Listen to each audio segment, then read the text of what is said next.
بسم اللہ الرحمن الرحیم۔ اگر آپ کو پیشاب میں جھاگ آ رہی ہے یا رات کو بار بار پیشاب آتا ہے یا آپ کا جسم تھکاوٹ محسوس کرتا ہے تو سمجھ جائیں آپ کے گردے صحیح طرح کام نہیں کر رہے۔ اس صورتحال میں بغیر وقت ضائع کیے آپ اپنا کریٹینین لیول چیک کروائیں۔ اگر آپ کا کریٹینین لیول بڑھا ہوا ہے تو اب پریشانی کی کوئی ضرورت نہیں، کیونکہ میں آپ کو ایسی سبزیاں بتاؤں گا جس سے آپ کا کریٹینین لیول کنٹرول ہو جائے گا۔ سب سے پہلے لہسن ہے۔ بعض لوگوں کا خیال ہے کہ لہسن کی تاثیر گرم ہوتی ہے اور یہ گردوں کے لیے نقصان دہ ہے، لیکن ایسا نہیں ہے۔ لہسن میں ایک ایلیسن کمپاؤنڈ ہوتا ہے جو کہ گردوں کی سویلنگ کو کم کرتا ہے اور یہ خون کی نالیوں کو نرم کرتا ہے، بی پی کو کنٹرول کرتا ہے اور نہ صرف بی پی کو بلکہ شوگر کو بھی کنٹرول کرنے میں مدد کرتا ہے۔ لہسن کی کلی کو آپ نے چھوٹے چھوٹے اس کے پیس کرنے اور 10 منٹ کے لیے آپ نے اسے کھلی فضا میں رکھ دینا ہے۔ ایلیسن کمپاؤنڈ 10 منٹ کے اندر اندر ایکٹیو ہو جائے گا۔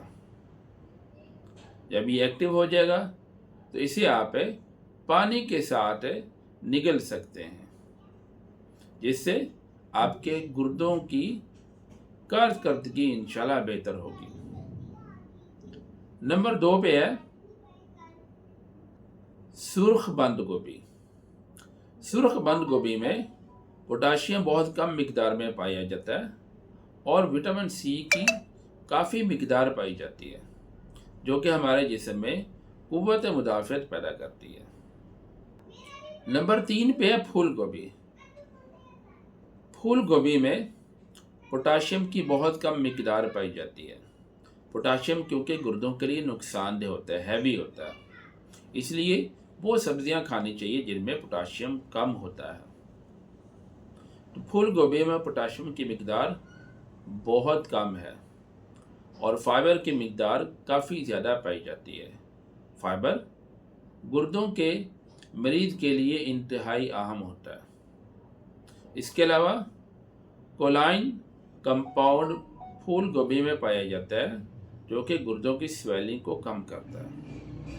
اس کے علاوہ پھول گوبھی میں یہ خوبی ہے کہ یہ گردوں کے جو مریض ہوتے ہیں ان کے پیشاب میں پروٹین جھاگ کی صورت میں باہر نکلتی ہے، تو یہ پروٹین کو پیشاب کے راستے باہر نکلنے سے روکتی ہے۔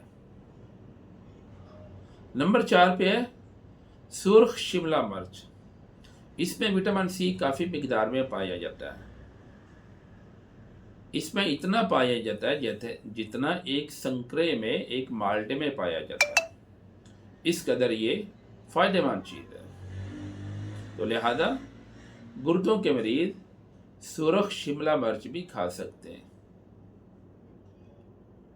یہ پیغام ان لوگوں تک لازمی پہنچائیں جن کو اس کی ضرورت ہے۔